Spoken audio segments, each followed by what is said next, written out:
you look at Crosby, it's fully expected he's going to sign that extension. He's going to end his career with the Pittsburgh Penguins. The Penguins have a lot of contracts right now that are very long. And that puts into question how many of these players are actually going to reach the end of that deal, or will they be traded? Because you look at what the Penguins are doing right now. They're entering a weird time. They're trying to rebuild quickly. What does that look like? Who ends up on the chopping block because of that? There's a lot of one-year deals being signed this summer in particular. But before all of this began, there were a lot of commitments made by previous regimes. There were some commitments made by this front office staff, Kyle Dubas, Jason Spezza, and a lot of them.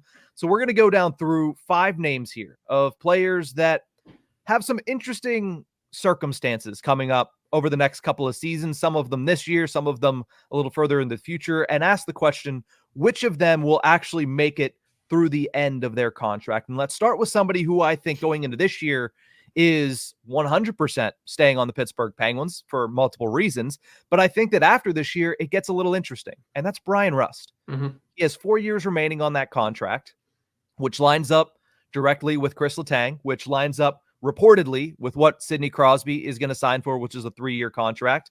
But he has a full no-move clause this season and then nothing after this for the next 3 years. Do you think Bryan Rust makes it to the end of that, what was a 6-year deal when he signed it a couple seasons back?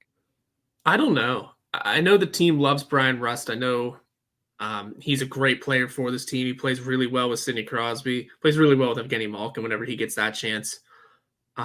But just considering the direction the Penguins are going in, considering the cap hit he carries, it is kind of large for sometimes an inconsistent player. And whenever you have the ability just to sort of wash your hands of it and send him wherever, there is no clauses whatsoever.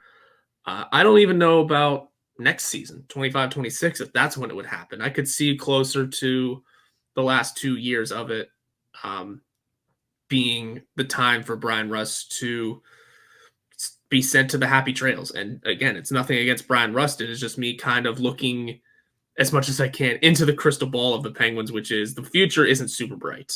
And if it comes time to start selling off important pieces for as big of a return as possible, I know Bryan Rust will be in his mid-30s.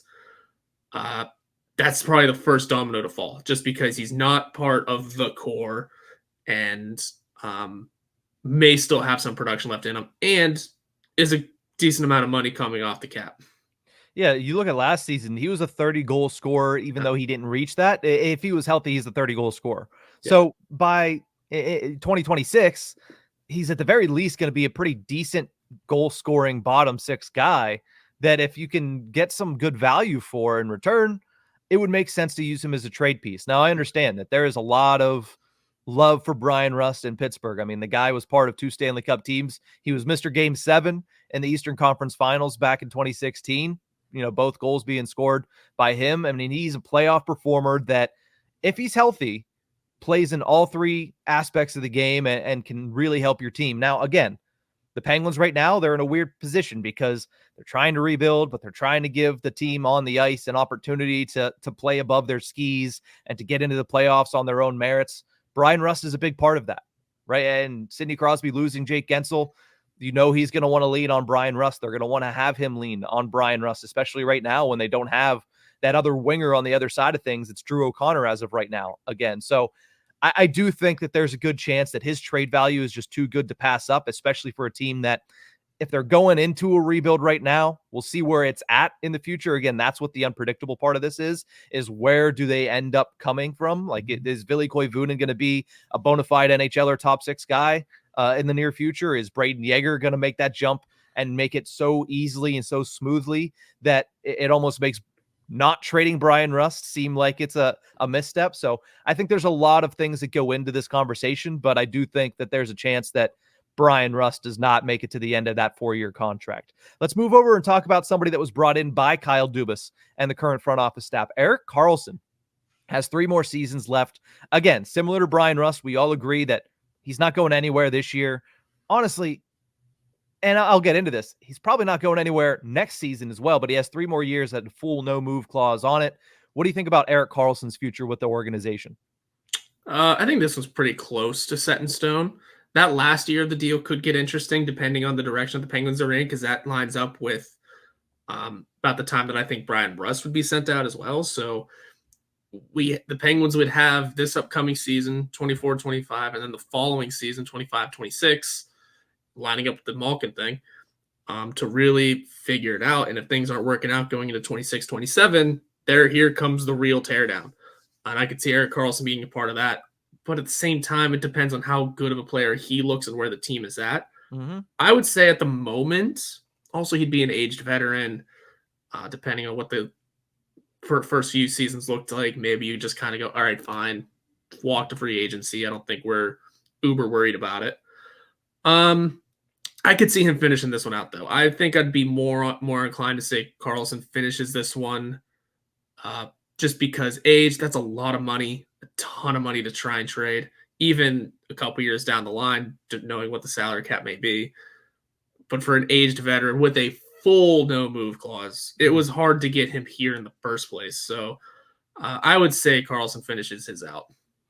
Yeah, I would say the only other aspect of that would be that last year. If he's saying, all right, this is it, and then he wants to go back and play for Ottawa, or he wants to go back and play for San Jose, maybe. I mean, they might be on the upswing and with Macklin Celebrini and Will Smith at that point. But again, that's one that, you know, for the time being, there is no conversations being had about Erik Karlsson on the trade block. If you're on your last season and everything else is looking like, you know, the Penguins are trying to rebuild, they could use any other asset that they can. They're not going to get into the playoffs for the 5th straight season. God forbid that happens. Then, yeah, I could see him being moved on from. But not as plainly and not as clearly as some of these other players. Speaking of plainly and clearly, Ricard Rakell is on this list. 4 more seasons on that contract. An 8-team no-trade list for the duration. I would be surprised if he wasn't moved out, honestly, in the next 2 seasons. Yeah. This summer might even be possible. You never know. I'd say there's almost no way he doesn't get dealt before the end of the contract. And maybe if the years line up, maybe bought out at some point. I don't know. There's a lot left on it. The buyout conversation probably wouldn't happen until 2 years left. Yeah. Yep, until that famous 2-year window that we're going to bring up probably with everything we talk about now. Mm-hmm.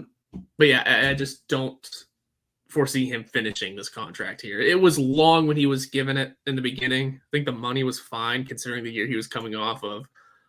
But Ron Hextall just was handing out 6-year contracts like they were candy at the time. Yeah, he gave out a lot of term that offseason. You go back and look at it. Brian Rust gets 6. Ricard Rakell gets 6. Nick Letang got 6. Letang got 6. Genny Malkin got 4. And that's why it was so crazy is they were haggling over 3 versus 4 with Malkin, but he just gave 6 to 3 other players, including a guy in Ricard Rakell who, listen, that first year of the deal was great. 27 goals, 11 on the power play. Last year was not. There was some frustration with Ricard Rakell's performance. And I think as you look at him, the second that they're able to offload him for positive assets, I could see it happening, especially because you don't want to get stuck with a piece like that who, yeah, I like Rakell. I think he's a solid middle 6 winger, but at the same time, 4 more seasons at that cap hit, whenever you're trying to rebuild, you're trying to bring in assets. If you can get him to be a 27, 28 goal scorer again next year with only 3 seasons left, you might be able to offload it to somebody. Again, that might end up having to be a retained salary. I don't think a buyout would be worth it, especially, you know, you probably do the calculator. It's probably out until like 2032 or something like that because buyout calculators are ridiculous. But 4 more seasons seems to be a heck of a lot to imagine Ricard Rakell not being traded in that time. Now, again, he had 1 down year. I fully expect him to bounce back. It sounds like the Penguins do as well. But again, 4 more seasons seems like a lot for Ricard Rakell in Pittsburgh. Yeah, it's just a bit much. That's all. And nothing wrong with it. If he turns things around, I mean, then maybe we have a different discussion. But at the moment, it's just not. As we look at it right now, it's not something that I would expect finishing up. If he turns things around, I'm of the mindset now. I'm in the rebuilding mindset. I'm saying, all right, well, what's his value now at this point? Because anything that is not nailed down, and there are very few things nailed down in this organization, should be thought of in that light. And, you know, speaking of something like that, let's talk about Marcus Pettersson here. He's heading into a contract season. His value around the league has to be very high. but his value to the Pittsburgh Penguins is currently very high as well. He is the only, I don't even want to call it a sure thing because nothing is a sure thing in hockey, but he is the closest thing to a sure thing on the Penguins' left side of the defense, bar none. Heading into a contract year, has an 8-team no-trade list. Do you think Marcus Pettersson makes it, or, I mean, obviously there's extension talks that we would have to go through this summer, but do you think he makes it to the end of this contract before being traded? Do you think there's a chance that they say, hey, go into a contract year and we may or may not end up dealing you at some point before the deadline? That's Marcus Pettersson is a fascinating one because there's already extension talks. So you think he's going to stick around, but for what? But for what again? Because the Penguins are in a weird spot. They're in that spot of if they can turn things around this year, this upcoming season, well, they could be right back in the playoffs. They were for the past 2 years, right on the cusp of it. But then he's a UFA. Marcus Pettersson has then followed that up with a UFA. He's also not the kind of player you're going to approach and say, here's a 1-year deal. Here's a 2-year extension. You're just not going to do that because he is so skilled and has great talent that it would be a tough sell for him. You also don't want to feel like you're lowballing him. But then if you give him a big, long deal, then it turns into why. So that is an interesting one. I would say he finishes it out. I would say he ends up getting the extension. If anything, it maybe comes clause-free. And if things fall off a cliff, hey, we're free to move you. Just letting you know. We're free to move you if things get bad. We want you to be a winner.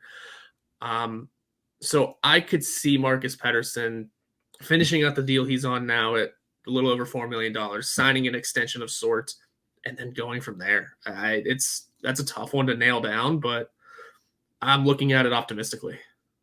Yeah, would you look at who the Penguins have as trade chips as of right now?